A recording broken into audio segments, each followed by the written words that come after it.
ಎಲ್ರಿಗೂ ನಮಸ್ಕಾರ. Welcome to cine store for registration. ಇದೇ ಫೆಬ್ರವರಿ 23ಕ್ಕೆ ಸಿನಿಮಾ ರಿಲೀಸ್ ಆಗ್ತಾ ಇದೆ. ಮಿಲನ ನಾಗರಾಜ್ ಮೇಡಮ್ ಮತ್ತು ಪೃಥ್ವಿ ಅಂಬರ್ ಸರ್ ಇದ್ದಾರೆ. ಬನ್ನಿ ಮಾತಾಡ್ಸೋಣ. ನಾನು ನಮಸ್ಕಾರ. ನಮಸ್ತೆ. ಸರ್ ನಮಸ್ಕಾರ. ನಮಸ್ತೆ. ಹೇಗಿದ್ದೀರಾ ಇಬ್ಬರು? ಚೆನ್ನಾಗಿ. ನೀವು ಹೇಗಿದ್ದೀರಾ? ಚೆನ್ನಾಗಿದೆ ಸರ್. ಸರ್, ಅನೌನ್ಸ್ಮೆಂಟಲ್ಲೇ ನಮಗೆ ತುಂಬ ಎಕ್ಸೈಟ್ಮೆಂಟ್ ಕೊಟ್ಟಂತಹ ಕಾಂಬಿನೇಷನ್ ಇದು. ಯಾಕೆಂದರೆ ಲವ್ ಮಾಕ್ಟೆಲ್ನ ನಿಧಿಮಾ, ದಿಯಾ ಸಿನಿಮಾದ ಆದಿ, ಮೋಸ್ಟ್ ಲವ್ಡ್ ಕ್ಯಾರೆಕ್ಟರ್ಸ್, ತುಂಬ ಇಷ್ಟಪಟ್ಟಂತಹ ಕ್ಯಾರೆಕ್ಟರ್ಗಳವೆರಡು. ಇವರಿಬ್ಬರು ಕಾಂಬಿನೇಷನ್ ಯಾವಾಗ ಅಂತ ಕಾನ್ಸ್ಟೆಂಟಾಗಿ ಒಂದು ಥಾಟ್ ನಡೀತಾ ಇತ್ತು ಎಲ್ಲರಲ್ಲೂ. ತುಂಬ ಚೆನ್ನಾಗಿದೆ ಈ ಎರಡು ಕ್ಯಾರೆಕ್ಟರ್ಗಳ ಥರ ಇವರಿಬ್ಬರು ಸೇರಿ ಒಂದು ಆ್ಯಕ್ಟ್ ಮಾಡೋ ಒಂದು ಸಿನಿಮಾದಲ್ಲಿ ಅಭಿನಯಿಸಿದ್ರೆ ಹೆಂಗಿರುತ್ತೆ ಅಂತ. ಸೊ ಈ ಸಿನಿಮಾ ಮೂಲಕ ಅದು ನೆರವೇರಿದೆ. ನೀವು ಎಷ್ಟು ಎಕ್ಸೈಟ್ ಆಗಿದ್ರಿ? ಬಿಕಾಸ್ ಅದೊಂದು ಥಾಟ್ ಇತ್ತು ನಿಮಗೆ, ಈ ಕ್ಯಾರೆಕ್ಟರ್ಸ್ ತುಂಬ ಇಷ್ಟಪಟ್ಟಿದ್ದಂತಹ ಕ್ಯಾರೆಕ್ಟರ್ಗಳು, ನಾವಿಬ್ಬರು ಸೇರಿ ಸಿನಿಮಾ ಮಾಡ್ತಿದ್ದೀವಿ ಅಂತ ಏನಾದ್ರು? ಅಂದ್ರೆ ಮಾಡ್ತಿದೀವಿ ಅಂತ ಅನ್ಕೊಂಡಿಲ್ಲ ಸಿನಿಮಾ ಬರೋವರೆಗೂ. ಸಿನಿಮಾ ತಗೊಂಡಾಗ definitely that is also one of the reasons ಅಂತ ಹೇಳ್ಬೋದು. ಯಾಕಂದ್ರೆ ಯಾವಾಗ್ಲೂ ಒಂದು ಗೆದ್ದಿರೋ ಸಿನಿಮಾ ಅಥವಾ ಪಾತ್ರಗಳು ಇಷ್ಟ ಆಗಿರೋ ಅಂಥದ್ದು. ಆದಿ ಕ್ಯಾರೆಕ್ಟರ್, ಇವ್ರ ದಿಯಾದಲ್ಲಿ, ಮತ್ತೆ ನಂದು ನಿಧಿ ಕ್ಯಾರೆಕ್ಟರ್, ಪಾತ್ರಗಳನ್ನ ತುಂಬಾ ಇಷ್ಟಪಟ್ಟಿದ್ರು ಜನ. ಅಂಡ್ ಆಲ್ಸೋ ಅವು ಎರಡು ತುಂಬಾ ಸ್ವೀಟ್ ಪಾತ್ರಗಳು. ಸೊ ಹಾಗಾಗಿ ಈ ಸಿನಿಮಾಗೆ ಐ ಥಿಂಕ್ ಒಂಥರ ಹೇಳ್ ಮಾಡಿಸ್ದಂಗೆ ಇತ್ತು, ಕ್ಯಾರೆಕ್ಟರೈಸೇಷನ್ ಹಾಗೆ ಇತ್ತು. ಸೊ ಹಾಗಾಗಿ ಎಲ್ಲೋ ಒಂದ್ ಕಡೆ ಆಮೇಲೆ ನೋಡೋ ಆಡಿಯನ್ಸ್ಗೆ, ನೋಡೋ ಜನಕ್ಕೆ ಪಾತ್ರಗಳು ನಿಮ್ಗೆ ಇಷ್ಟ, ಪಾತ್ರದಿಂದ ಗುರುತಿಸ್ಕೊಂಡಿರೋಂತ ಆರ್ಟಿಸ್ಟ್ಗಳ ಜೊತೆಗೆ ಬಂದ್ ನೋಡಿದಾಗ ಒಂದು ಕ್ಯೂರಿಯಾಸಿಟಿ ಇರುತ್ತೆ ಅಥವಾ ಇಷ್ಟ ಆಗುತ್ತೆ ನೋಡಕ್ಕೆ. ಅದೊಂದು ಥಾಟ್ ಇತ್ತು, ಬ್ಯಾಕ್ ಇನ್ ದ ಮೈಂಡ್ ಇತ್ತು ಕತೆ ಜೊತೆಗೆ. ಅಫ್ಕೋರ್ಸ್ ಫಸ್ಟ್ ಕತೆನೇ ಇಷ್ಟ ಆಗಿದ್ದು. ಅದಾದ್ಮೇಲೆ ಪೃಥ್ವಿ ಅವ್ರ ಕಾಂಬಿನೇಷನ್ ಅಂದಾಗ ಅದೊಂದು ಎಕ್ಸೈಟ್ಮೆಂಟ್ ಇತ್ತು, ಫ್ರೆಶ್ ಕಾಂಬಿನೇಷನ್ ಇದು, ಡಿಫ್ರೆಂಟ್ ಆಗಿ ವರ್ಕ್ ಆಗುತ್ತೆ ಅಂತ. ಸರ್ ನಿಮ್ಗೆ ಹಿಂಗೆ ಅನಿಸ್ತು? ನಾನು ಈ ಸಿನಿಮಾ ಒಪ್ಕೊಳ್ಳುವಾಗ ದಿಯಾ ಇನ್ನ ರಿಲೀಸ್ ಆಗಿರ್ಲಿಲ್ಲ. ನಿರ್ದೇಶಕರು ಮಂಗಳೂರು ಬಂದಿದ್ರು, ನಮ್ಮ ತುಳು ಸಿನಿಮಾ ರಿಲೀಸ್ ಆಗಿತ್ತು. ಅಲ್ಲಿ ನೋಡಿ ಅವರು ನಾವು ಮಾತಾಡಿ ಆಮೇಲೆ ಆಲ್ಮೋಸ್ಟ್ ಸೈನ್ ಮಾಡಿದ್ಮೇಲೆ ದಿಯಾ ರಿಲೀಸ್ ಆಯಿತು. ಆ್ಯಂಡ್ ದಿಯಾ ರಿಲೀಸ್ ಆದಾಗ ಆಬ್ವಿಯಸ್ಲಿ ಹೇಳಿದಾಗೆ ಎರಡೂ ಸಿನಿಮಾದ ಎರಡು ಸ್ವೀಟ್ ಪಾತ್ರಗಳು. ಆ್ಯಂಡ್ ಎರಡೂ ಪಾತ್ರಗಳು ಆ ಸಿನಿಮಾದಲ್ಲಿ ಸಾಯುತ್ತೆ, ಜನರನ್ನು ಅಳಿಸುತ್ತೆ. ತುಂಬ ಮೀಮ್ಸ್ಗಳು ಓಡಾಡ್ತಿತ್ತು. ಆದಿ ಮತ್ತೆ ನಿಧಿಮ ಸ್ವರ್ಗದಲ್ಲಿ ಒಂದಾದ್ರೆ ಇವ್ರನ್ನ ಇಟ್ಕೊಂಡು ಕತೆ ಮಾಡಿ ಹಂಗೆ, ಅಂದರೆ ಆ ಥರ ಟ್ರಾಲ್ಸ್ಗಳು ಓಡಾಡ್ತಿತ್ತು. ಅದು ಈ ಸಿನಿಮಾದಲ್ಲಿ ಒಂಥರ ನಿಜ ಆಯಿತು. ಇನ್ಫ್ಯಾಕ್ಟ್ ಈ ಸಿನಿಮಾದಲ್ಲಿ ಇಬ್ಬರ ಕ್ಯಾರೆಕ್ಟರ್ ಕೂಡ ಆಡಿಯನ್ಸ್ನ ನಗ್ಸುತ್ತೆ ಕೆಲವೊಂದು ಸನ್ನಿವೇಶಗಳಲ್ಲಾಗಿರಲಿ. ಒಂದು ಒಳ್ಳೆ ಫೀಲ್ ಗುಡ್ ಸಿನಿಮಾ. ಇಲ್ಲೆಲ್ಲೂ ಅಳಿಸ್ತಾರೆ ಅಂತ ಭಯ ಬೇಡ, ಒಂದು ಒಳ್ಳೆ ನಗಿಸುವಂತಹ, ತುಂಬ ಕನೆಕ್ಟ್ ಆಗುವಂತಹ ಫೀಲ್ ಗುಡ್ ಪಾತ್ರಗಳು ಆ್ಯಂಡ್ ಫೀಲ್ ಗುಡ್ ಸಿನಿಮಾ ಇದು for registration. Rom com movie ಅಂತ ಹೇಳ್ಬೋದು. ಹೌದು. ಸರ್, ನಿಮ್ಮ ಪಾತ್ರಗಳ ಬಗ್ಗೆ, ಯಾಕೆಂದ್ರೆ ನಮಗೆ ಜಸ್ಟ್ ಟೀಸರ್ ಮಾತ್ರ ಗೊತ್ತಿದೆ. ನಿಮ್ಮ ಕ್ಯಾರೆಕ್ಟರ್ ಹೆಸರು ಆಶು, ನಿಮ್ಮದು ಅನ್ವಿ, ಅಷ್ಟು ಮಾತ್ರ ಗೊತ್ತಿದೆ. ಅದು ಬಿಟ್ಟು ಇನ್ನೇನು ಗೊತ್ತಿಲ್ಲ. ಅಂದರೆ ಸಾಂಗ್ಸ್ಗಳಲ್ಲಿ ತುಂಬ ಜೋವಿಯಲ್ ಆಗಿ ಲೈಫ್ನ ಎಂಜಾಯ್ ಮಾಡಿಕೊಂಡು ತಿರುಗಾಡುವಂತಹ ಪಾತ್ರಗಳ ಥರ ಕಾಣುತ್ತೆ. ಇನ್ನೂ ಡೆಪ್ತಾಗಿ ಏನಾದರೂ ಹೇಳೋದಕ್ಕಾಗುತ್ತೆ? ಎರಡೂ ಪಾತ್ರಗಳು ಒಂದು ರೀತಿಲಿ ಒಂದೇ ಥರನಾದ ಪಾತ್ರಗಳು. ಆ್ಯಂಡ್ ಪಾತ್ರಗಳು, ಈ ಸಿನಿಮಾದ ಹೆಸರೇ ಫಾರ್ ರಿಜಿಸ್ಟ್ರೇಷನ್ ಅಂತ ಹೇಳಿದ್ರೆ ಜಾಗ ಅಥವಾ ಗಾಡಿ ರಿಜಿಸ್ಟರ್ ಮಾಡುವಂಥದ್ದಲ್ಲ. ಇಲ್ಲಿ ಸಂಬಂಧಗಳು ರಿಜಿಸ್ಟರ್ ಆಗಬೇಕು ಅನ್ನೋದು ಒಂದು ಬೇಸಿಕ್ ಥೀಮ್. ಅಂದರೆ ಸಂಬಂಧಗಳು ಏನೇ ಲವ್ ಇದ್ದರೂ, ಮದುವೆನ ಇದ್ದರೂ, ಏನೇ ಇದ್ದರೂ ಅದು ಇಬ್ಬರ ಮನಸ್ಸಲ್ಲಿ ಆ ಸಂಬಂಧ ಗಟ್ಟಿಯಾಗಿ ರಿಜಿಸ್ಟರ್ ಆಗಬೇಕು. ಸೊ ಅದೇ ಈ ಕಥೆಯ ಥೀಮ್. ಸೊ ಎರಡು ಒಂದೇ ರೀತಿಯ ಮನಸ್ಥಿತಿ ಇರುವಂತಹ ಕಪಲ್ಸ್ ಮದುವೆ ಆದಮೇಲೆ ಯಾವ ರೀತಿ ಚಾಲೆಂಜಸನ್ನೆಲ್ಲ ಫೇಸ್ ಮಾಡ್ತಾರೆ ಅನ್ನೋದನ್ನು ತುಂಬ ಚೆನ್ನಾಗಿ ನಮ್ಮ ನಿರ್ದೇಶಕರು ಬರೆದಿದ್ದಾರೆ. ಫ್ಯಾಮಿಲಿ ಇನ್ವಾಲ್ವ್ ಆಗುತ್ತೆ, ಫ್ರೆಂಡ್ಸ್ ಇನ್ವಾಲ್ವ್ ಆಗ್ತಾರೆ. ಸೊ ಅದೆಲ್ಲ ಆದಾಗ ಏನೆಲ್ಲ ರೂಟ್ ತಗೊಳುತ್ತೆ ಈ ಕಥೆ ಅನ್ನೋದು ತುಂಬ ಚೆನ್ನಾಗಿ ನಿರ್ದೇಶಕರು ಬರೆದಿದ್ದಾರೆ. ಅದ್ರ ಜೊತೆ ಒಂದು ಒಳ್ಳೆ ಮೆಸೇಜ್ ಇದೆ ಎಲ್ಲ ಕಪಲ್ಸ್ಗೆ, ಎಲ್ಲ ಇಂಡಿವಿಜುವಲ್ಸ್ಗೂ, ಎಲ್ಲ ಯಂಗ್ಸ್ಟರ್ಸ್ಗೂ. ಅಂದರೆ ಈಗ ನಡೀತಿರುವಂಥ ಈ ಡಿವೋರ್ಸ್ ಸ್ಪ್ರೀ ಎಲ್ಲ ಏನಿದೆ, ತುಂಬ ನಡೀತಿರುವಂಥ ಸಮಸ್ಯೆಗಳು ಜಾಸ್ತಿಯಾಗಿ ಸರ್ಫೇಸ್ ಆಗ್ತಾಯಿದೆ. ಸೊ ಅಂಥದ್ದಕ್ಕೆ ಒಂದು ಒಳ್ಳೆಯ ಒಂದು ಮೆಸೇಜ್, ಒಂದು ಒಳ್ಳೆಯ ಎಕ್ಸಾಂಪಲ್, ಒಂದು ಯಾವ ರೀತಿ ಇರಬೇಕು ಕಪಲ್ಸ್. ಒಂದು ಮದುವೆ ಆದಮೇಲೆ ಆ ಮದುವೆ ಅನ್ನುವಂಥ ಮ್ಯಾರೇಜ್ ಅನ್ನೋ ಒಂದು ಇನ್ಸ್ಟಿಟ್ಯೂಷನ್ನ ಎಷ್ಟರ ಮಟ್ಟಿಗೆ ಲೈಫಲ್ಲಿ ಐಡಿಯಲ್ ಆಗಿ ಇಟ್ಕೊಳ್ಬೇಕು, ಒಳ್ಳೆ ರೀತಿಲಿ ಇಟ್ಕೋಬೇಕು ಅನ್ನೋದನ್ನ ಈ ಸಿನಿಮಾದಲ್ಲಿ ತುಂಬ ಚೆನ್ನಾಗಿ ಒಂದು ಎಂಟರ್ಟೈನಿಂಗ್ ವೇಯಲ್ಲಿ ಕೊಟ್ಟಿದ್ದಾರೆ. ಆ್ಯಂಡ್ ಎರಡೂ ಪಾತ್ರಗಳು ತೀರಾ ಕನೆಕ್ಟ್ ಆಗಿಬಿಡುತ್ತೆ ಅನ್ನೋದು ನನ್ನ ಅನಿಸಿಕೆ. ಆ್ಯಂಡ್ ದ ವೇ ನಮ್ಮಿಬ್ಬರ ಪಾತ್ರದ ಜೊತೆ ಈ ನಡುವೆ ಇದ್ದಂತಹ ಕೆಮಿಸ್ಟ್ರಿ, ಆ್ಯಂಡ್ ಪ್ರತಿ ಸೀನಲ್ಲಿ ಒಂದು ಚಿಕ್ಕ ಸೀನ್ಸ್ಗಳಲ್ಲೂ ಒಳ್ಳೆಯ ಒಂದು ಕಾಮಿಕ್ ಆಗಿರಲಿ ಅಥವಾ ಒಳ್ಳೆಯ ಒಂದು ವರ್ಕೌಟ್ ಆಗಿದೆ ಈ ಪೇರ್ ಅಂತ ಹೇಳೋದು ಈ ಸಿನಿಮಾದ ಮೂಲಕ. ಮ್ಯಾಮ್, ನೀವು ಕೂಡ ತುಂಬ ಸೆಲೆಕ್ಟಿವ್ ಆಗಿ ಸಿನಿಮಾಗಳನ್ನ ಆಯ್ಕೆ ಮಾಡ್ಕೋತಿದ್ದೀರಾ. ಒಬ್ಬ ನಿರ್ಮಾಪಕಿಯಾಗಿ ನಿರ್ದೇಶಕಿಯಾಗಿ ನಿಮಗೂ ಕೂಡ ಒಂದು ಅಂದಾಜು ಇರುತ್ತೆ ಯಾವ ಥರ ನಿರ್ದೇಶಕಿ ಇಲ್ಲ, ಆಬ್ವಿಯಸ್ಲಿ ಸರ್ ನಿರ್ಮಾಪಕಿ. ಮಾಡಿದ್ರಲ್ಲ ಅದ್ರ ಜೊತೆ ನಿಮ್ಗೊಂದು ಅಂದಾಜು ಇರುತ್ತೆ. ಅಂದರೆ ನೀವು ರೀಸೆಂಟಾಗಿ ಒಂದು ಇಂಟರ್ವ್ಯೂನಲ್ಲಿ ಹೇಳಿದ್ರಿ ಅದು ಕ್ಯಾರೆಕ್ಟರ್ ಅದಕ್ಕೆ ತನ್ನದೇ ಆದಂಥ ಒಂದು ಆರ್ಕ್ ಇರಬೇಕು, ಅವಾಗ ಮಾತ್ರ ನಾನು ಒಂದು ಪಾತ್ರ ಮಾಡೋದಕ್ಕೆ ಒಪ್ಕೋತೀನಿ, ಸುಮ್ಮನೆ ಅದರ್ವೈಸ್ ಸುಮ್ಮನೆ ಒಂದು ಗ್ಲಾಮರ್ ಪರ್ಪಸ್ ಅಥವಾ ಒಂದು ಲವ್ ಸ್ಟೋರಿಗೆ ಮಾತ್ರ ಸೀಮಿತ ಆಗುವಂಥ ಪಾತ್ರಗಳು ನಾನು ಒಪ್ಕೊಳ್ಳಲ್ಲ ಅಂತ. ಸೊ ಆ ಒಂದು ಆ್ಯಂಗಲಲ್ಲಿ ನೋಡಿದ್ರೆ ಈ ಪಾತ್ರ ನಿಮ್ಗೆ ಎಷ್ಟು ಖುಷಿ ಕೊಡ್ತು ಒಬ್ಬ ನಟಿಯಾಗಿ? ಅಂದ್ರೆ ಯೂಶಲಿ ನಾನು ತುಂಬಾ ಕಡೆ ಇದನ್ನ ಹೇಳಿದೀನಿ ಕೂಡ. Yes. ಏನಾಗುತ್ತೆ, ಒಂದು ಆಕ್ಷನ್ ಡ್ರಾಮಾ ಅಥವಾ ಒಂದು ಮಾಸ್ ಸಿನಿಮಾ ಆದಾಗ ಕ್ಯಾರೆಕ್ಟರ್ ಡ್ರಿವನ್ ಫಿಲ್ಮ್ಸ್ ಅಂದ್ರೆ ಒಂದು ಪಾತ್ರದ ಮೇಲೆ ಹೋಗುತ್ತೆ. ಹೌದು, ಅಲ್ಲಿ ಬಹುಶಃ ಹೀರೋಯಿನ್ಗಳಿಗೆ ಅಥವಾ ನಟಿಯರಿಗೆ ತುಂಬಾ ಸ್ಕೋಪ್ ಇರೋಂಥ ಚಾನ್ಸಸ್ ಕಮ್ಮಿ.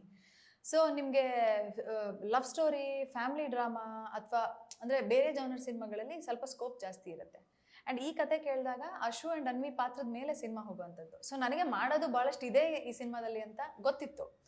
ಸೊ ಆ ರೀತಿಯ ಅಂದರೆ ಆಫ್ಟರ್ ಫ್ಯೂ ಇಯರ್ಸ್, ಅಂದರೆ ಸಿನಿಮಾ ರಂಗದಲ್ಲಿ ಒಂದು ಫ್ಯೂ ಇಯರ್ಸ್ ಆದಮೇಲೆ ನಮ್ಗೆ ಏನು ಅನ್ಸುತ್ತೆ, ಒಂದು ಸಿನಿಮಾ ಮಾಡಿದ್ರೆ ಅದರಲ್ಲಿ ಅದೊಂದು ಮೀನಿಂಗ್ಫುಲ್ ಆಗಿರಬೇಕು ಅನ್ಸುತ್ತೆ. ಅಂದರೆ ಸುಮ್ಮನೆ ಸಿನಿಮಾ ಮಾಡೋದಕ್ಕೋಸ್ಕರ ಭಾಳಷ್ಟು ಸಿನಿಮಾಗಳು ಮಾಡ್ಬೋದು, ಬಟ್ ನಮಗೆ ಥಿಯೇಟ್ರ್ನೆಲ್ಲ ಸಿನಿಮಾ ನೋಡಿದಾಗ ಓಕೆ, ಅಂದರೆ ಒಂದು ಒಳ್ಳೆ ಸಿನಿಮಾ ಮಾಡಿದ್ದೀನಿ ಅಥವಾ ಈ ಸಿನಿಮಾದಲ್ಲಿ ನಾನು ಏನು ಹೇಳಕ್ಕೆ ಹೊರಟಿದ್ದೀನಿ ಅದಕ್ಕೊಂದು ಮೀನಿಂಗ್ ಇದೆ. ಅದು ನಾನು ಕತೆ ಕೇಳಿದಾಗ ನನಗೆ ತುಂಬ ಇಂಪಾರ್ಟೆಂಟ್ ಆಗುತ್ತೆ. ನಾನು ಅದನ್ನು ತುಂಬ ಇಂಪಾರ್ಟೆಂಟಾಗಿ ನಾನು ನೋಡ್ತೀನಿ. ನಾನು ಈ ಪಾತ್ರದ ಮುಖಾಂತರ ನಾನು ಏನು ಹೇಳಕ್ಕೆ ಹೊರಟಿದ್ದೀನಿ ಆಡಿಯನ್ಸ್ಗೆ ಅಂತ, ವಿಚ್ ಇಸ್ ಇಂಪಾರ್ಟೆಂಟ್ ನನಗೆ. ಸೊ ಹಾಗಾಗಿ ಪಾತ್ರಗಳನ್ನ ಚೂಸ್ ಮಾಡ್ಬೇಕಾದ್ರೆ ನನಗದು ತುಂಬ ಮುಖ್ಯ. ಈ ಸಿನಿಮಾದಲ್ಲಿ ತುಂಬ ಒಂದು ಸಿಂಪಲ್ ಹುಡುಗಿ, ಇಂಡಿಪೆಂಡೆಂಟ್ ಹುಡುಗಿ, ಟ್ರಾವೆಲ್ ಏಜೆನ್ಸಿ ರನ್ ಮಾಡುವಂಥ ಒಂದು ಹುಡುಗಿ ನಾನು, ಒಂದು ಕ್ಯಾರೆಕ್ಟರು. ಸೊ ಒಂದು ಇಂಡಿಪೆಂಡೆಂಟ್ ಆಗಿ ಸಿಂಪಲ್ ಆಗಿರುವಂಥ ಹುಡುಗಿ ಅಂದರೆ ನಿಮಗೆ ಇಂಡಿಪೆಂಡೆಂಟ್ ಆಗಿಲ್ದಲೇ ದುಡಿದಲೇ ಇರೋರ್ಗೂ ಲವ್ ಆಗುತ್ತೆ. ನೀವು ಅಂದರೆ ಲವ್ ಅನ್ನೋದು ಇಸ್ ಯೂನಿವರ್ಸಲ್, ಎಂಥವ್ರಿಗೂ ಲವ್ ಆಗುತ್ತೆ. ಸೊ ಆ ರೀತಿಯಾದಂಥ ಒಂದು ಪಾತ್ರಕ್ಕೆ ಒಂದು ಲವ್ ಆದಾಗ ಅಥವಾ ಮದುವೆ ವಿಚಾರಗಳು ಅಂತ ಬಂದಾಗ ಅವಳು ಅದನ್ನು ಹೇಗೆ ಹ್ಯಾಂಡಲ್ ಮಾಡ್ತಾಳೆ. ಆ್ಯಂಡ್ ಅದನ್ನ ಜನರೇಷನ್ ಗ್ಯಾಪ್ ಇರುತ್ತೆ. ಇವಾಗ ನಮ್ಮ ಪೇರೆಂಟ್ಸ್ಗೆ ನಮಗೆ ಒಂದು ಸೊ ಅವ್ರು ಅದನ್ನ ಹೇಗೆ ಹ್ಯಾಂಡಲ್ ಮಾಡ್ತಾರೆ. And as a couple Ashu Anvi ಅವ್ರು ಅದನ್ನ ಹೇಗೆ ನಿಭಾಯಿಸ್ಕೊಂಡು ಹೋಗ್ತಾರೆ. ತುಂಬ ವಿಚಾರಗಳಿದೆ ಸಿನಿಮಾದಲ್ಲಿ. ಆ್ಯಂಡ್ ಹೇಳಕ್ಕಾಗದೇ ಇರೋಷ್ಟು ಕೆಲವೊಂದು ವಿಚಾರಗಳಿದೆ. ಅಂದರೆ ಸಿನಿಮಾದಲ್ಲೇ ಅದನ್ನ ನೋಡಿದ್ರೆ ಬಹುಶಃ ಚೆನ್ನಾಗಿರುತ್ತೆ ಅನ್ಸುತ್ತೆ. So it's a very strong character. Yes. ಯಾವ ಎಲಿಮೆಂಟ್ಸ್ ನಿಮಗೆ ಒಂದು ಫಸ್ಟ್ ಟೈಮ್ ನರೇಷನ್ ಕೇಳಿದಾಗ ನಿಮಗೆ ಯಾವ ಎಲಿಮೆಂಟ್ಸ್ ತುಂಬ ಇಷ್ಟ ಆಗಿತ್ತು, ನಾನು ಈ ಸಿನಿಮಾ ಮಾಡಲೇಬೇಕು ಅಂತ ಅನ್ಸುತ್ತೆ? ವೇ ಆ ಒಂದು ವಿಷಯ ನರೇಟ್ ಮಾಡುವಂಥದ್ದು, ಇದರಲ್ಲಿ ಹೊಸತನ ಅನ್ನೋದಕ್ಕಿಂತ ತುಂಬ ರಿಲೇಟ್ ಆಗುವಂಥ ವಿಷಯಗಳು ಇರೋದ್ರಿಂದ, ಅಂದರೆ ಎಲ್ಲರಿಗೂ ಆ್ಯಸ್ ಅ ಕಪಲ್ ಆಗಿರಲಿ, ಆ್ಯಸ್ ಅ ಫ್ಯಾಮಿಲಿ ಆಗಿರಲಿ ಅಥವಾ ಆ್ಯಸ್ ಅ ಇಂಡಿವಿಜುವಲ್ ಆಗಿರಲಿ, ಯಂಗ್ಸ್ಟರ್ಸ್ಗೆ ಎಲ್ಲರಿಗೂ ರಿಲೇಟ್ ಮಾಡ್ಕೊಳ್ಳುವಂಥ ವಿಷಯಗಳು ಬಹಳ ಇದೆ. ನನ್ನ ಪಾತ್ರ ಆಗಿರಲಿ, ನನ್ನ ಪಾತ್ರ ಮಾಡುವಂಥ ಕೆಲಸ ಆಗಿರಲಿ, ಅಥವಾ ಇವರ ಪಾತ್ರ, ಇವರು ಯಾವ ಒಂದು ಬಿಸ್ನೆಸ್ ಮಾಡ್ತಾ ಇರ್ತಾರೆ, ಇವ್ರದ್ದೊಂದು ಟ್ರಾವೆಲ್ ಏಜೆನ್ಸಿ ಇರುತ್ತೆ. ಸೊ ಆ ಎರಡು ಪಾತ್ರಗಳು ಹೇಗೆ ಕನೆಕ್ಟ್ ಆಗುತ್ತೆ ಅನ್ನೋದು, ಆ ಪಾತ್ರದ ಜರ್ನಿ, ಅಪ್ಪ ಅಮ್ಮನ ಇನ್ವಾಲ್ವ್ಮೆಂಟು, ಪ್ಯಾರೆಂಟ್ಸ್ ಇನ್ವಾಲ್ವ್ಮೆಂಟು, ಎಲ್ಲವನ್ನು ಈ ಕಥೆಯಲ್ಲಿ ಆದಷ್ಟು ಇನ್ಕ್ಲೂಡ್ ಮಾಡಿದ್ದಾರೆ ನಿರ್ದೇಶಕರು. ಆ್ಯಂಡ್ ದ ವೇ ಅದನ್ನು ತಗೊಂಡು ಹೋಗಿರೋಂಥ ರೀತಿ ಎಂಡ್ವರೆಗೂ ಒಂದು ಮೆಚ್ಯೂರ್ ಫೀಲ್ ಗುಡ್ ಸಿನಿಮಾ ನೋಡ್ತಾ ಇದ್ದೀವಿ, ಒಂದು ಒಳ್ಳೆ ಫೀಲ್ ಜನ್ರೇಟ್ ಮಾಡುವಂತಹ ಸಿನಿಮಾ ಕೂಡ. ಸೊ ಹಾಗಾಗಿ ನನಗೆ ಅದು ತುಂಬ ಯುನೀಕ್ ಅನಿಸ್ತು. ಆ್ಯಂಡ್ ಪ್ರಿಪ್ರೇಷನ್ ಭಾಳ ಇತ್ತು ಇದರಲ್ಲಿ, ನಿರ್ದೇಶಕರದಾಗಿರಲಿ ನಿರ್ಮಾಪಕರದಾಗಿರಲಿ ತುಂಬ ಪ್ರಿಪೇರ್ ಆಗಿ ಆ್ಯಂಡ್ ತುಂಬ ಎಲ್ಲ ವಿಷಯಗಳನ್ನು ಗಣನೆಗೆ ತಗೊಂಡು ಈ ಸಿನಿಮಾ ಮಾಡಿರೋದ್ರಿಂದ ನನಗೆ ಸ್ಕ್ರಿಪ್ಟ್ ಲೆವೆಲಲ್ಲೇ ಒಂದು ಒಳ್ಳೆ ನರೇಷನ್ ಕೊಟ್ಟಿದ್ದರು ನಿರ್ದೇಶಕರು. ಆ್ಯಂಡ್ ಸಿನಿಮಾ ಮಾಡಿದಾಗಲೂ ಅಷ್ಟೇ ಕನ್ವಿಕ್ಷನ್ ಇಟ್ಕೊಂಡು ಮಾಡಿದ್ದಾರೆ. ಸೊ ಹಾಗಾಗಿ ನನಗೆ ಭಾಳ ಇಷ್ಟ ಆಗಿದೆ. ನಂಗೆ ತುಂಬ ಇಂಪ್ರೆಸ್ ಆಗಿದ್ದು ಆ್ಯಕ್ಚುಲಿ ಕಾಂಟೆಂಟ್ ಅದೇ. ಏನು ಅಂತಂದರೆ, ಈಗ ಲವ್ ಮಾಡ್ಬೇಕಾದ್ರೆ ಒಂದು ಹುಡುಗಿ ಎಷ್ಟು ವರ್ಷ ಜಗಳ ಆಡ್ತಾರೆ, ಲವ್ ಮಾಡ್ತಾರೆ, ಅವ್ರ ಮಧ್ಯೆನೇ ನಡೀತಿರುತ್ತೆ. ಬಟ್ ಮದುವೆ ಅಂತ ಬಂದಾಗ ಮನೆಯವ್ರ ಇನ್ವಾಲ್ವ್ಮೆಂಟ್ ಆದಾಗ ಆ್ಯಕ್ಚುಲಿ ಆ ಹುಡುಗಿ ಮಧ್ಯೆನೂ ಮಿಸ್ಅಂಡರ್ಸ್ಟ್ಯಾಂಡಿಂಗ್ ಶುರು ಆಗೋಗುತ್ತೆ. ಈ ಪಾಯಿಂಟ್ ನನಗೆ ತುಂಬ ವ್ಯಾಲಿಡ್ ಅನ್ನಿಸ್ತು.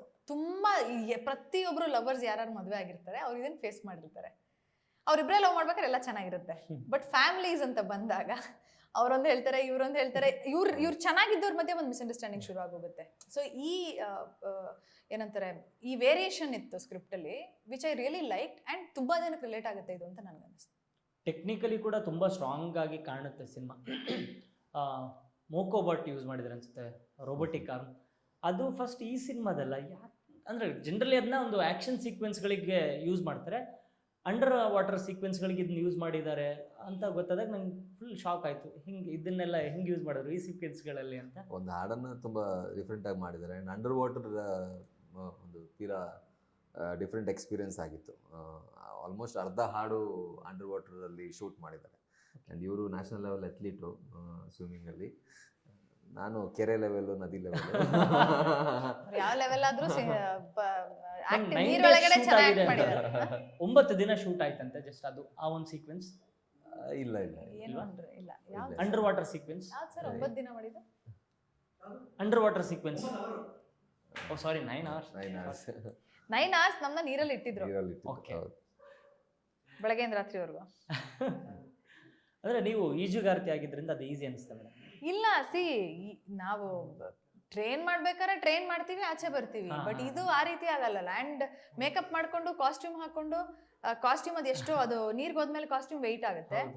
ಅಂಡ್ ಒಳಗಡೆ ಅಂಡರ್ ವಾಟರ್ ಅಲ್ಲಿ ಎಕ್ಸ್ಪ್ರೆಷನ್ಸ್ ಕೊಡ್ಬೇಕು ಅಂದ್ರೆ ಆಕ್ಟ್ ಮಾಡ್ಬೇಕು. ಆ ಶಾರ್ಟ್ಸ್ ತಗೋತಾ ಇದ್ದು ಇಟ್ ವಾಸ್ ನಾಟ್ ಈಸಿ. ಯಾಕಂದ್ರೆ ಈಗ ಬೆಳಗ್ಗೆ ನಾವು ನೀರಿಗೆ ಇಳ್ದಾಗ್ಲೂ ನೀರೊಳಗಡೆ ಇಳಿತೀವಿ ಅಂತ ಏನು ಸರಿ ತಿನ್ಲಿಲ್ಲ. ನೀರೊಳಗೆ ಬಂದ್ವಿ, ನಾವ್ ಅನ್ಕೊಂಡ್ವಿ ಲಂಚ್ ಹೊತ್ತಿಗೆ ಆಗೋಗುತ್ತೆ ಇದು ಅಂತ.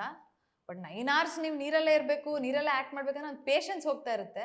ಅಂಡ್ ಮತ್ತೆ ಲಂಚ್ ಬ್ರೇಕಲ್ಲೂ ಏನ್ ತಿನ್ಬೇಕು, ಇಲ್ಲ ತಿಂದಿದ್ದೆಲ್ಲ ಬಾಯಿಗೆ ಬರುತ್ತೆ. ಬಿಕಾಸ್ ಯು ಕಾಂಟ್ ಸ್ವಿಮ್ ಮಾಡ್ಬೇಕಿತ್ತು ನಾವು ನೀರೊಳಗಡೆ, ಮೂವ್ಮೆಂಟ್ ಕೊಡ್ಬೇಕಲ್ವಾ. ಸೊ ಕಷ್ಟ ಆಯ್ತು actually. It was very difficult. ಅದೇ ಡಿಫ್ರೆಂಟ್ ಎಕ್ಸ್ಪೀರಿಯನ್ಸ್. ಫಸ್ಟ್ ಖುಷಿ ಆಯ್ತು, ಬಟ್ ಏನಂದ್ರೆ ಅವ್ರು ಚಳಿ ಜಾಸ್ತಿ ಇತ್ತು. ತುಂಬಾ ಚಳಿ. ತುಂಬಾ ಚಳಿ. ಡಿಸೆಂಬರ್ ಅಲ್ಲಿ ಮಾಡಿದ ನವಂಬರಲ್ಲಿ ಬಹಳ ಚಳಿ ಇತ್ತು. ಅಂಡ್ ಅವತ್ತು ಒಂದ್ ಸ್ವಲ್ಪ ನಾವು ಸ್ಟಾರ್ಟ್ ಮಾಡಿದಾಗಲೇ ಮೋಡ ಎಲ್ಲ ಬಂದು ಮಳೆ ಬರೋ ಒಂದು ಬೆಳಗ್ಗೆ 10 ಗಂಟೆಲಿ ಆ ಥರ ಇದ್ದಿದ್ರಿಂದ ಲಾಸ್ಟ್ಗಂತೂ ಹೆವಿ ತೀರಾ ಚಳಿ. ಅಂಡ್ ಇನ್ನೊಂದು ಏನಂದ್ರೆ ಅದು ಸ್ವಲ್ಪ ಡೆಪ್ತ್ ಇರುವಂತ ಪೂಲ್ ಅದು. ಅಂದ್ರೆ ಡೆಪ್ತ್ ಅಂದ್ರೆ ನಾವು ನಿಂತ್ಕೊಳಕ್ ಆಗ್ತಿರ್ಲಿಲ್ಲ. ಅದೇ ಸುಮ್ಮನೆ ನಿಂತಾಗ ಆರಾಮ್ಸೆ ನಿಲ್ಬೋದು. ಹಿಂಗೆ ನಿಲ್ತಾ ಇದ್ದೆ ನಾನು. ನನ್ನ ಹೈಟು ಅಷ್ಟು ಉದ್ದ ಇದೆಯಲ್ಲ ಅದೊಂದು. ಅಂಡ್ ನೀರು ಒಳಗಡೆ ಎಕ್ಸ್ಪ್ರೆಷನ್ ಕೊಡುವಂಥದ್ದು. ಹೋಲ್ ಎಫರ್ಟ್ ಹಿಯರ್ ಇಸ್ ಏನೋ ಬೇರೆ ಪ್ರಯತ್ನ ಮಾಡ್ಬೇಕು. ಬಿಕಾಸ್ ಎಲ್ಲಾ ಸಿನಿಮಾದಲ್ಲಿ ಎಲ್ಲಾ ಸಾಂಗ್ ಒಂದೇ ತರ ಕಾಣಬಾರ್ದು ಅಂತ ಒಂದು ಎಕ್ಸ್ಟ್ರಾ ಎಫರ್ಟ್ ಹಾಕಿದ್ರು ನಿರ್ದೇಶಕರು. Came up with an idea, ಈ ತರ ಶೂಟ್ ಮಾಡೋಣ ಅಂತ. And also Imran master song ಮಾಡಿದ್ದು. ಸೊ ಏನೋ ಒಂದು ಇವಾಗ ದಟ್ಸ್ ದ ಎಫರ್ಟ್ ಅಲ್ವಾ. ಎಲ್ಲ ಒಂದೇ ತರ ಆಗ್ಬಾರ್ದು, ಏನೋ ಒಂದು ಡಿಫ್ರೆಂಟ್ ಆಗಿ ಕೊಡ್ಬೇಕು ಆಡಿಯನ್ಸ್ಗೆ ಅಂತ ಮಾಡೋದಂತ. ಬಟ್ ನನ್ಗಾದ್ರೂ ಓಕೆ. ಇವ್ರ ಡ್ರೆಸ್ಸೇ ಒಂದ್ ಕಿಲೋಮೀಟರ್ ಉದ್ದ ಇತ್ತು. ಸೊ ಆ ಡ್ರೆಸ್ 5 ಜನ ಮ್ಯಾನೇಜ್ ಮಾಡ್ತಾರೆ. 5 ಜನ ಅದನ್ನ ಇಟ್ಕೊಂಡು, ಬಿಕಾಸ್ ವಾಟರ್ ಅಲ್ಲಿ ಒಂದ್ಸರಿ ಇದಾದ್ಮೇಲೆ ಇನ್ನ ವೆಯ್ಟ್ ಜಾಸ್ತಿ ಆಗುತ್ತೆ ಕಾಸ್ಟ್ಯೂಮ್. ಸೊ ಅದೆಲ್ಲ ಕಷ್ಟ ಆಯ್ತು. ಸ್ವಿಮ್ ಮಾಡಕ್ ಕಷ್ಟ ಆಗ್ತಾ ಇತ್ತು. ಸ್ವಲ್ಪ ಅನ್ಕನ್ವೆನ್ಷನಲ್ ವೇ ಅಲ್ಲಿ ಈ ಹಾಡನ್ನ ಚಿತ್ರೀಕರಣ ಮಾಡಿದ್ದಾರೆ. ಅದೇ ಹೇಳಿದಾಗೆ ಮೊಗೋಬೋಟ್ ಕ್ಯಾಮ್ರಾ ಎಲ್ಲ ಯೂಶಲಿ ಆಕ್ಷನ್ಗೆ ಯೂಸ್ ಮಾಡ್ತಾರೆ. ಇದರೆಲ್ಲ ಹಾಡಿಗೆ ಯೂಸ್ ಮಾಡಿರುವಂಥದ್ದು ಒಂದು ಯೂನಿಕ್ ಇದು. ಅದೆಲ್ಲ ವಿಜುವಲಿ ಚೆನ್ನಾಗಿ ಬಂದಿದೆ. ಇನ್ನೇನು ರಿಲೀಸ್ ಆಗುತ್ತೆ ಹಾಡು ಚೆನ್ನಾಗಿದೆ, ಆಡಿಯೋ ಆ್ಯಂಡ್ ವಿಜುವಲಿ ಕೂಡ ಎರಡೂ ಚೆನ್ನಾಗಿದೆ. ನನ್ನ ಪ್ರಕಾರ ನಮ್ಮ ಚಿತ್ರದ one of the best songs ಅದು. ಡೋಂಟ್ ವರಿ ಬ್ರೋ ಸಾಂಗ್ ಕೂಡ ತುಂಬಾ ಚೆನ್ನಾಗಿದೆ ಸರ್. ತುಂಬಾ ಡ್ಯಾನ್ಸ್ ನಂಬರ್ ಅದು. ನಿಮಗೆ ತುಂಬಾ ಡ್ಯಾನ್ಸ್ ನಂಬರ್ಸ್ ಬರ್ತಾ ಇದೆ ಮ್ಯಾಮ್. ನೀವು ಈ ಸಿನಿಮಾದಲ್ಲಿ ಏನಾದರೂ ಡ್ಯಾನ್ಸ್ ಮಾಡಿಸಿದ್ದಾರೆ ಅವರು ನಿಮ್ಮನ್ನ ಪಾತ್ರದಲ್ಲಿ? ನಿರ್ದೇಶಕರು ಮತ್ತು ನಿರ್ಮಾಣ ಸಂಸ್ಥೆ ಬಗ್ಗೆ ಇನ್ನೊಂದು ಏನಾದರೂ ಮಾತುಗಳು ಹೆಚ್ಚಾಗಿ? ನಿರ್ದೇಶಕರು ಅವರು IT ಬ್ಯಾಕ್ ಡ್ರಾಪ್, ಹಾಗಾಗಿ ಅವರ ವರ್ಕಿಂಗ್ ಪ್ಯಾಟರ್ನ್ ಒಂಥರ ಬೇರೆ, ಯೂಶುವಲ್ಗಿಂತ ಬೇರೆ ಟೈಪ್ ಇತ್ತು. ಆ್ಯಂಡ್ ತುಂಬ ಪ್ಯಾಷನೇಟ್. ಅವರು ಮೊದಲು ಥಿಯೇಟರ್ ಬ್ಯಾಕ್ ಡ್ರಾಪ್ ಎಲ್ಲ ಇತ್ತು, ಥಿಯೇಟ್ರಲ್ಲಿ ವರ್ಕ್ ಮಾಡಿದರು. ಆ್ಯಂಡ್ ಶಾರ್ಟ್ ಫಿಲ್ಮ್ಸ್ ಎಲ್ಲ ತುಂಬ ಮಾಡಿದರು. ಆ್ಯಂಡ್ ಅವರ ಸಹಪಾಠಿ, ಅವರು LKGಯಿಂದ ಸ್ಕೂಲ್ವರೆಗೆ ಇದ್ದಂಥ ಅವ್ರದ್ದೇ ಕ್ಲಾಸ್ಮೇಟ್ ಅವ್ರಿಗೆ ಪ್ರೊಡ್ಯೂಸ್ ಮಾಡ್ತಾ ಇದ್ದಾರೆ. ಸೊ ಇಬ್ಬರು ಕೂಡ ಬಹಳ ಪ್ಯಾಷನೇಟ್. ಒಂದಷ್ಟು ಒಳ್ಳೊಳ್ಳೆ ಸಿನಿಮಾಗಳನ್ನು, ಸದಭಿರುಚಿಯ ಒಳ್ಳೆಯ ಸಿನಿಮಾಗಳನ್ನು ಮಾಡಬೇಕು ಅನ್ನೋದು ಅವರ ಒಂದು ಆಸೆ ಇದೆ. So very passionate. ಅಂದರೆ ಒಂದು ಥೀಮ್ ಇಟ್ಕೊಂಡು ಈ ಥರ ಒಂದು ಜರ್ನಿ ಮಾಡಿದ್ದಾರೆ. ಆ್ಯಂಡ್ ಸಿನಿಮಾ ಈಗ ರಿಲೀಸಿಗೆ ಬರ್ತಾ ಇದೆ. ಸೊ ನಿಜವಾಗ್ಲೂ ಕಮೆಂಡೇಬಲ್ ಜಾಬ್ ಅಂತ ಹೇಳೋಕ್ಕೆ ಇಷ್ಟಪಡ್ತೀನಿ. ಎಲ್ಲರನ್ನ ಟ್ರೀಟ್ ಮಾಡುವ ರೀತಿಯಾಗಿರಲಿ, ಪ್ರತಿ ಆ್ಯಕ್ಟರ್ಸ್ನ ಆ್ಯಂಡ್ ಸೆಟ್ನ ನಿಭಾಯಿಸುವಂಥ ರೀತಿ, ಅದೆಲ್ಲ ತುಂಬ ಚೆನ್ನಾಗಿತ್ತು. ಒಳ್ಳೆ ಎಕ್ಸ್ಪೀರಿಯೆನ್ಸ್ ನಮಗೆ ಆ್ಯಸ್ ಅನ್ ಆ್ಯಕ್ಟರ್ಸ್ ಅವರ ಅಂಡರಲ್ಲಿ ಕೆಲಸ ಮಾಡಿದ್ದು. Very very very good experience. So ಹಾಗಾಗಿ ಸಿನಿಮಾನೂ ಅದೇ ರೀತಿ ಒಂದು ಒಳ್ಳೆ ಸಿನಿಮಾ ನೋಡಿದಾಗಲೂ ಖುಷಿ ಆಗುತ್ತೆ. ಅಂದರೆ ಮಾಡಿದಾಗ ಏನು ಖುಷಿ ಇತ್ತು ಅದು ಸ್ಕ್ರೀನ್ಗೆ ಟ್ರಾನ್ಸ್ಫಾರ್ಮ್ ಆಗಿದೆ ಅಂತ ಹೇಳೋಕ್ಕೆ ಇಷ್ಟಪಡ್ತೀನಿ. ಅವರು ನಿರ್ದೇಶಕರು he came with lot of preparation. ಅವರು ಸ್ಕ್ರೀನ್ ಪ್ಲೇ, ಸ್ಕ್ರಿಪ್ಟ್ ಎಲ್ಲ came with lot of clarity. And Naveen ಅವರು ಪ್ರೊಡ್ಯೂಸರ್ ಹೆಸರು ಕೂಡ ನವೀನ್ ಅಂತ. ಸೊ ಅವರಿಬ್ರು ಚೈಲ್ಡ್ಹುಡ್ ಫ್ರೆಂಡ್ಸ್. ಆ್ಯಂಡ್ ಅವ್ರಿಗಿರೋ ಗುಡ್ ರಿಲೇಷನ್ಶಿಪ್ ಪ್ರಾಬಬ್ಲಿ ಸಿನಿಮಾನ ಇಲ್ಲಿವರೆಗೂ ತಗೊಂಡ್ಬಂದಿದೆ. ಯಾಕಂದರೆ ಇಟ್ಸ್ ನಾಟ್ ಈಸಿ. ಯಾವಾಗಲೂ ಒಬ್ಬರು ನಿರ್ದೇಶಕರು, ನಿರ್ಮಾಪಕರು ಒಟ್ಟಿಗೆ ಬಂದು ಸಿನಿಮಾ ಮಾಡೋದಿರ್ಬೋದು ಅಥವಾ ಏನೋ ಬಹಳಷ್ಟು ದುಡ್ಡು ಹೊರತಾಗೂ ಕೂಡ ತುಂಬ ಅಂಡರ್ಸ್ಟ್ಯಾಂಡಿಂಗ್ ಬೇಕಾಗತ್ತೆ. ಸೊ ಆ ನಿಟ್ಟಿನಲ್ಲಿ I think they both of been great, ಚೆನ್ನಾಗಿ ಮಾಡ್ಕೊಂಡು ಬಂದಿದ್ದಾರೆ ಆ್ಯಂಡ್ ಇಬ್ಬರು ಪ್ಯಾಷನೆಟ್ ಸಿನಿಮಾ ಬಗ್ಗೆ. ಸೊ ಹಾಗಾಗಿ ಒಂದು ಒಳ್ಳೆ ಸಿನಿಮಾ ಮಾಡೋಕ್ಕೆ ಐ ಥಿಂಕ್ ಒಳ್ಳೆ ಕಾರಣ ಅದು. ನಿಮ್ಮ ಕಡೆಯಿಂದ ಏನಾದರೂ ಅಲ್ಲಿ ಶೂಟ್ ಲೊಕೇಶನ್ ಡೈರೆಕ್ಟರ್ಗೆ ಏನಾದರೂ ಸಜೆಷನ್ಸ್, ಸರ್ ಹಿಂಗೆ ಮಾಡ್ಬೋದಾ ಹಂಗೆ ಮಾಡ್ಬೋದಾ? ಸಜೆಷನ್ ಅನ್ನೋದಕ್ಕಿಂತ ನಾವಿಬ್ರು ಸೀನ್ ತುಂಬ ಡಿಸ್ಕಸ್ ಮಾಡ್ತಾ ಇದ್ವಿ ಆ್ಯಂಡ್ ನಾವೇ ಡಿಸ್ಕಸ್ ಮಾಡ್ಕೊಂಡು ಏನಾದರೂ ಚಿಕ್ಕದಾಗಿ ಟ್ವೀಕ್ ಮಾಡ್ಬೋದು ಅಥವಾ ಯಾವ ರೀತಿ ಪರ್ಫಾರ್ಮ್ ಮಾಡೋದು ಅನ್ನೋದು ತೀರಾ ಡಿಸ್ಕಷನ್ ನಮ್ಮಿಬ್ಬರ ನಡುವೆ ನಡೀತಾ ಇತ್ತು. ಡೈರೆಕ್ಟರ್ಗೂ ಹೇಳ್ತಾ ಇದ್ವಿ. ಸೊ ಕಲೆಕ್ಟಿವ್ ಆಗಿ ಮಾಡಿದ್ವಿ ಪ್ರತಿ ಸೀನ್ಸ್ನು, ಬಿಕಾಸ್ ತುಂಬ ರಿಯಲಿಸ್ಟಿಕ್ ಇರೋದ್ರಿಂದ ಸಿನಿಮಾ. ಸೊ ಎಲ್ಲರ ಒಂದು ಒಪಿನಿಯನ್ ಏನಿದೆ ಅದನ್ನೆಲ್ಲ ತಗೊಂಡು ಮಾಡ್ತಾ ಇದ್ವಿ. ಸೊ ಅದೊಂದು ಪ್ರಾಪರ್ ಡಿಸ್ಕಷನ್ ಇತ್ತು, ಎಲ್ಲರೂ ಒಂದು ಹೆಲ್ದಿ ಡಿಸ್ಕಷನ್ ಇತ್ತು. ಸೊ ಹಾಗಾಗಿ it is one type of team effort ಅಂತ ಹೇಳ್ಬೋದು. ಡ್ರೋನ್ ಶಾಟ್ಸ್ ತುಂಬ ಸಾಂಗಲ್ಲಿ ತುಂಬ ಕಾಣಿಸ್ತಾ ಇತ್ತು. ಅವಾಗ ಏನಾದ್ರು ಡಿಸ್ಕಸ್ ಮಾಡ್ತಿದ್ದಾರೆ ನೀವು ನೆಕ್ಸ್ಟ್ ಶಾಟ್ ಹಿಂಗೆ ಮಾಡೋಣ ಹಂಗೆ ಮಾಡೋಣ ಅಂತ ಏನಾದ್ರು ಮೇಡಮ್? ಸಾಂಗ್ ಶಾರ್ಟ್ಸ್ ಮಾಡ್ಬೇಕಾದ್ರೆ ಯೂಶಲಿ ಡೈಲಾಗ್ಸ್ ಇರಲ್ಲ ಅಲ್ವಾ, ಸೀನ್ಸ್ ಇರಲ್ಲ. ಸೊ ಅದು will just leave it to that. Song ಅಂದ್ರೆ ರೆಗ್ಯುಲರ್ ಮಾಂಟೇಜ್ ಅದು ತೆಗಿತಾರೆ. ಬಟ್ ನಮ್ದು ತುಂಬಾ ಡಿಸ್ಕಷನ್ ಆಗಿರೋದು ಸೀನ್ಸ್ ಮಾಡ್ಬೇಕಾರೆ. ಸೀನ್ಸ್ ಮಾಡ್ಬೇಕಾದ್ರೆ ಡೆಫಿನೆಟ್ಲಿ ನಾವು ತುಂಬಾ ರಿಹರ್ಸ್ ಮಾಡ್ತಿದ್ವಿ, ಡಿಸ್ಕಸ್ ಮಾಡ್ತಿದ್ವಿ, ಆಮೇಲೆ ಟೇಕ್ ಹೋಗ್ತಾ ಇದ್ವಿ. ಈ ಸಿನಿಮಾ ನೋಡ್ತಿದ್ರೆ ಅಂದ್ರೆ ಇದು ನಾಟ್ ಓನ್ಲಿ ಫಾರ್ ಕಪಲ್ಸ್, ಇದು ಬಿಯಾಂಡ್ ಏನಾದರೂ ಫ್ಯಾಮಿಲಿ ಡ್ರಾಮಾ ಅದನ್ನೆಲ್ಲ ಕೂಡ ಇನ್ಕ್ಲೂಡ್ ಮಾಡಿದಾಗಿದೆ. ಸೊ ಅದೆಲ್ಲ ಏನಾದರೂ it is a family drama. It is for couples but it's a family drama. ಅಂದರೆ ನಮ್ಮ ಜನರೇಷನ್ ಅವರು, ನಮ್ಮ ತಂದೆ ತಾಯಿ ಜನರೇಷನ್ ಎಲ್ಲರೂ ನೋಡುವಂಥ ಸಿನಿಮಾ ಇದು. So it's very light hearted comedy emotions ಇರೋಂಥ ಸಿನಿಮಾ. ನಿಮ್ಮ ಪಾತ್ರನ ಒಂದು ಹ್ಯಾಶ್ಟ್ಯಾಗ್ 3 ವರ್ಡ್ಸಲ್ಲಿ ಹೇಳಬೇಕು ಅಂದರೆ ಈ ಸಿನಿಮಾದಲ್ಲಿ ಯಾವ ಹ್ಯಾಶ್ಟ್ಯಾಗ್ ಯೂಸ್ ಮಾಡ್ತೀವಿ? Hashtag sweet, hashtag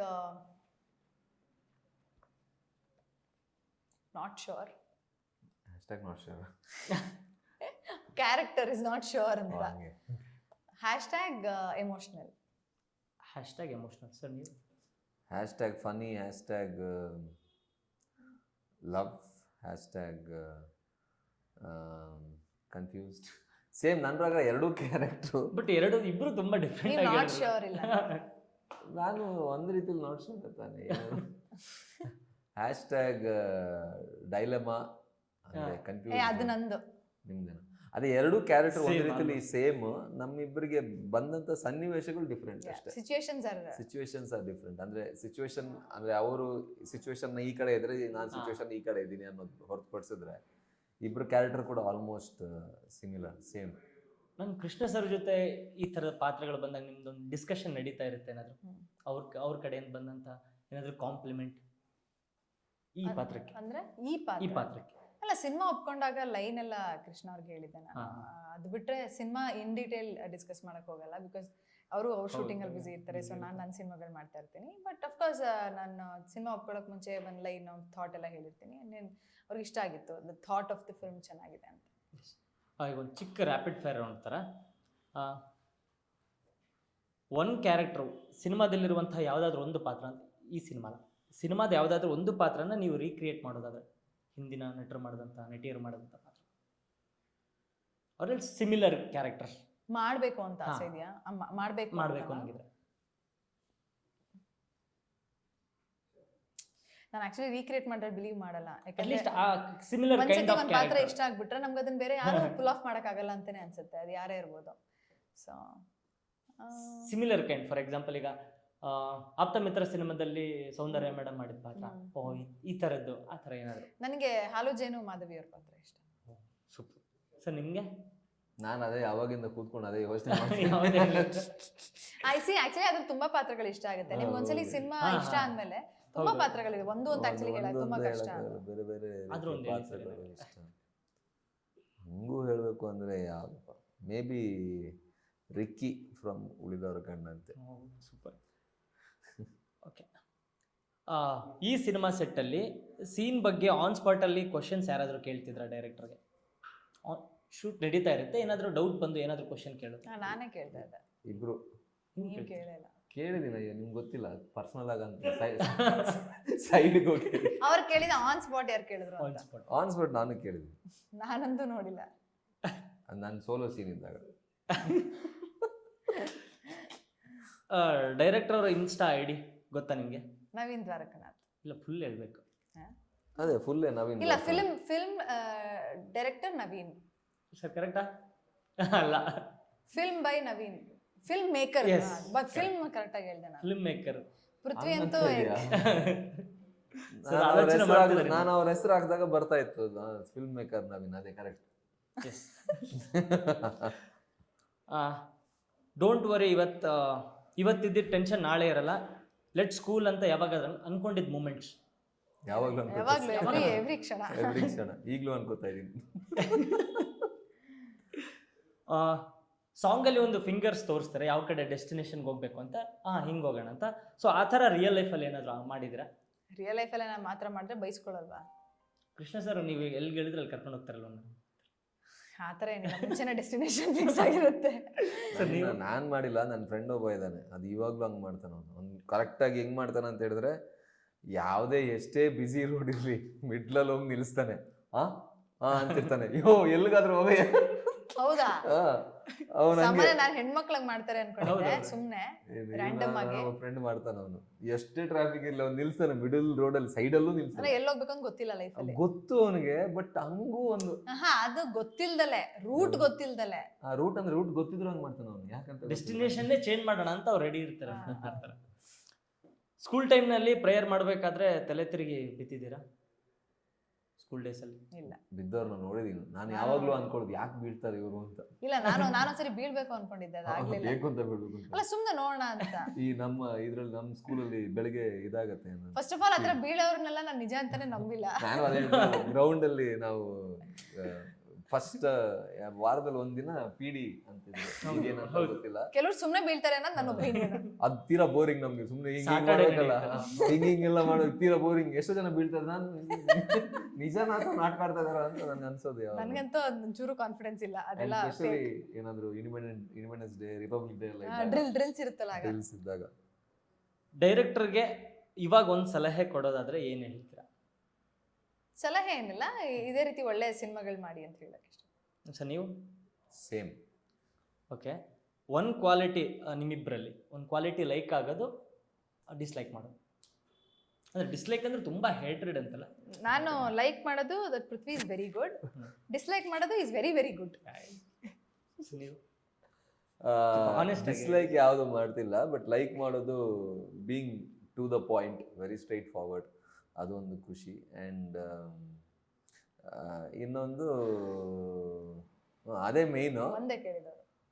and she is very very friendly, very friendly. ಅಂದರೆ ಡಿಸ್ಲೈಕ್ ಅಲ್ಲ, ಬಟ್ ನೋಡಿದಾಗ ಅನ್ಸಲ್ಲ ಫ್ರೆಂಡ್ಲಿ ಅಂತ, but actually she is very friendly.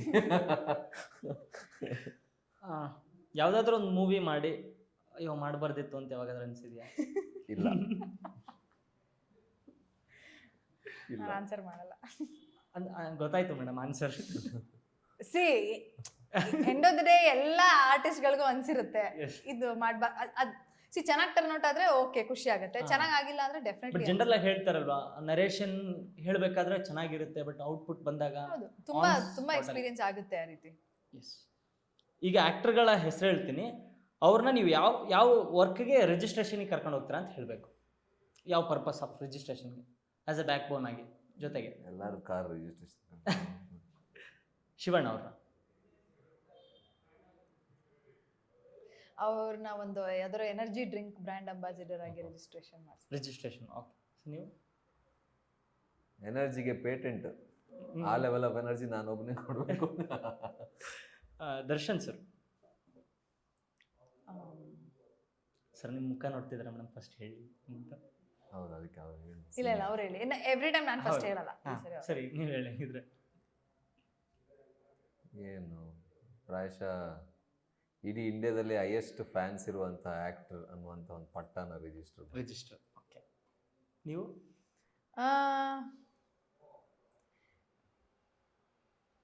ಅಂದರೆ ಹೀಸ್ ಮಾಸ್ ಇಸ್ ಹಿಮ್ ಅಂತ. ಬಟ್ ಆ್ಯಕ್ಚುಲಿ ಕಾರ್ಸ್, ಅವ್ರ ಕಾರ್ ಅಂದರೆ ತುಂಬ ಇಷ್ಟ. ಕಾರ್ಸ್ ಅದು ರಿಜಿಸ್ಟ್ರೇಷನ್, ಯಾವುದೋ luxury car registration. Darling Krishna ಅವ್ರನ್ನ ಮನೆ, ಇನ್ನೊಂದು ಮನೆ ರಿಜಿಸ್ಟ್ರೇಷನ್. ಅಷ್ಟು ಇಷ್ಟ ಮನೆ ಅಂದ್ರೆ, ಇನ್ನೊಂದು ಮನೆ ರಿಜಿಸ್ಟ್ರೇಷನ್. ಕರೆಕ್ಟ್ ಅಲ್ವಾ? ಸೊ ನೀವು? ಅದೇ ನಾನು ಹೇಳಿದ ಫಸ್ಟ್ ಅದು. ನೀವು ಮನೆ ಅಂದ್ರೆ ಅವ್ರು ಇನ್ನೊಂದು ಮನೆ ಅಂದ್ರು ಅಷ್ಟೇ. Okay, Sudeep sir. Is the style icon ಆ ಥರ ಏನಾದ್ರು ಅವ್ರನ್ನ ರಿಜಿಸ್ಟರ್ ಮಾಡ್ಬೋದು. Is the style icon. Way he carries himself. Yash ಅವರು. ಎಸ್ ಸರ್, ಇನ್ನೊಂದು ಆದಷ್ಟು ಬೇಗ ಇನ್ನೊಂದು ಬ್ಲಾಕ್ ಬಸ್ಟರ್ ಫಿಲ್ಮ್ ರಿಜಿಸ್ಟರ್ ಆಗಬೇಕು. ತುಂಬ ಜನ ಕಾಯ್ತಾ ಇದ್ದಾರೆ, ಇನ್ಕ್ಲೂಡಿಂಗ್ ಅದು ಕ್ವಶನ್ಗೆ ಆನ್ಸರ್ಗೆ ಏನು ಸರ್? ರಿಜಿಸ್ಟರ್ ಮಾಡಿ. ಮೂವಿ ರಿಜಿಸ್ಟರ್ ಮಾಡೋದು ಬೇಡ, ಫಸ್ಟ್ ಮಾಡೋ ಮೊದಲು ಅದು ಮೂವಿ ಟೈಟಲ್ ಮಾತ್ರ ರಿಜಿಸ್ಟರ್ ಮಾಡೋದು. ಮತ್ತೆ ಅದು ಮಾಡ್ಬೇಕು ತಾನೆ. ಓಕೆ, ಯಶ್ ಅವ್ರಿಗೆ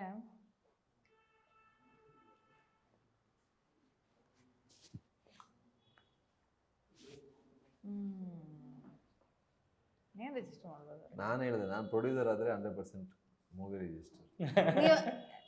ಹೈಪೋಥೆಟಿಕಲ್ ಸಿಚುಯೇಷನ್ ಹೇಳ್ಬಾರ್ದು. ಹೈಪೋಥೆಟಿಕಲ್ ನನಗೂ ಆಸೆ ಇದೆ ಆ ಲೆವೆಲ್ಗೆ. ಆಯ್ತು, ಓಕೆ. ಅವ್ರು ಹೆಂಗಿದ್ರು ನಿರ್ಮಾಪಕ ಅಲ್ವಾ, ನೆಕ್ಸ್ಟ್ ಮಾಡ್ಬೋದು. ಹೌದು. ಅಲ್ಲ, ಅವ್ರು ಹೇಳ್ತಾ ಇರೋದು ಅವ್ರ ಪ್ರೊಡ್ಯೂಸರ್ ಆದ್ರೆ ಒಂದು ಟೈಟಲ್ ರಿಜಿಸ್ಟರ್ ಮಾಡಿಸ್ಕೊಂತಾರೆ ಅಂತ.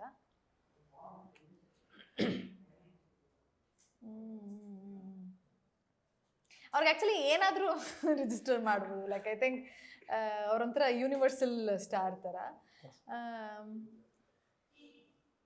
ನಾನು ಯಶ್ ಅವ್ರಿಗೆ ಒಂದು ಒಳ್ಳೆ ಲವ್ ಸ್ಟೋರಿ ಫ್ಯಾಮಿಲಿ ಈ ಥರಲ್ಲೇ ಹುಡುಗನ ಕ್ಯಾರೆಕ್ಟರಲ್ಲಿ ಅವ್ರನ್ನ ನೋಡೋಕೆ ಇಷ್ಟ. ಸೊ ಮೇ ಬಿ ಒಂದು ಯಾವ್ದಾದ್ರು ಸಿನಿಮಾ ಟೈಟಲ್ ರಿಜಿಸ್ಟರ್ ಮಾಡ್ತೀನಿ, ವಿಚ್ ವಿಲ್ ಬಿ ಕಾಪಿ ಮಾಡಿದ್ರು ಲಾಸ್ಟ್ಗೂ.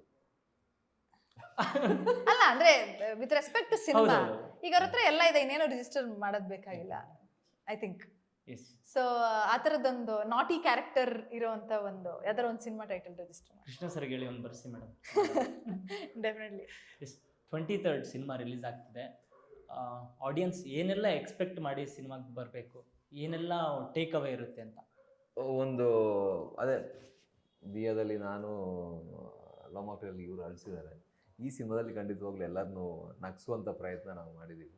ಒಂದು ಒಳ್ಳೆ feel good family entertainer cinema, complete family ಕೂತು ಎಂಜಾಯ್ ಮಾಡಿ ತುಂಬ ಸೀನ್ಸ್ಗಳಲ್ಲಿ ನಿಮ್ಮನ್ನು ನೀವು ಕಲ್ಪಿಸ್ಕೊಂಡು ರಿಲೇಟ್ ಮಾಡ್ಕೊಳ್ಳುವಂಥ ಸಿನಿಮಾ ಇದು. And end of the day ಒಂದು ಸಿನಿಮಾ ನೋಡಿ ಆದಮೇಲೆ ಒಂದು ಒಳ್ಳೆಯ ಮೆಸೇಜು ನಿಮಗೆ ಈ ಸಿನಿಮಾದಲ್ಲಿ ನಿರ್ದೇಶಕರು ಕೊಟ್ಟಿದ್ದಾರೆ.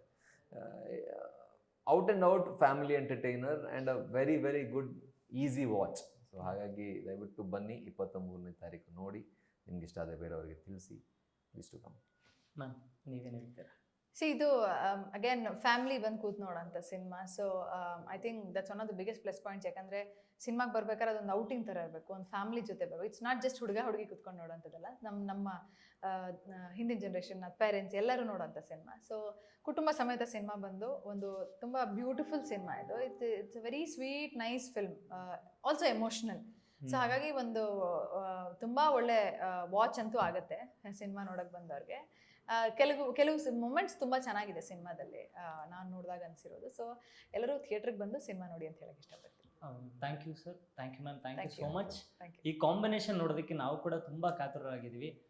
ಫಾರ್ ರಿಜಿಸ್ಟ್ರೇಷನ್ 23rd ಒಂದು ಬ್ಲಾಕ್ ಬಸ್ಟರ್ ರಿಜಿಸ್ಟರ್ ಮಾಡಲಿ ಅಂತ ಕೇಳ್ಕೊಳ್ತೀವಿ. Thank you so much. Thank you. Thank you.